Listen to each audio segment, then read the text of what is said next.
Ano di ka pagpakariga to may kakuin niya. Magandang umaga po. Ito naman po yung tinatawag na Kita mo nag-ubrat. durian ng Isabela. Oh, mateng. Ito kayo mga nain ng sarime. Ay na po. Am na ay wala kinagalala sa ako na rin. Pulot 25 kada, April 25 nagkasar kayo din.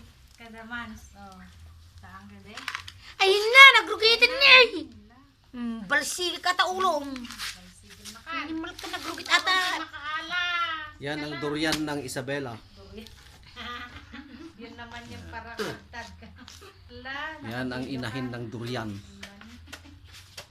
Sanay na sanay. Kwamat ako mat anay. Ito po ay bebenta sa market.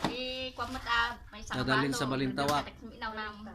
Kumikita yan ng halos mga 2,000 isang buong langka. Yan.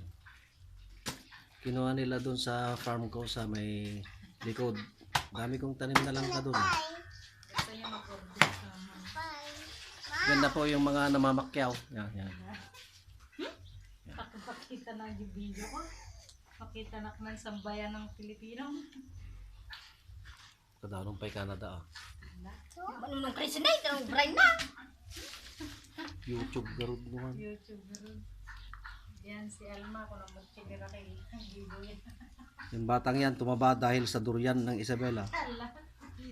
Papakin mo boy. Anak ko, tajin ko na gusto.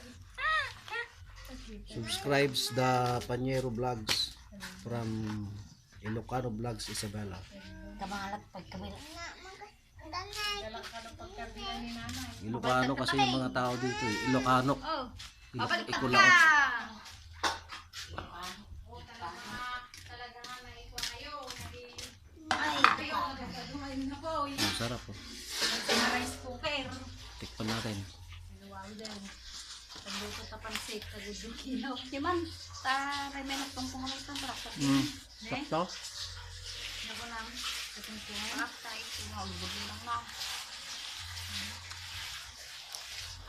Mamati nga ro, di lang mahadyan. Hindi ka mamatay kan tupay yung bulan na kada.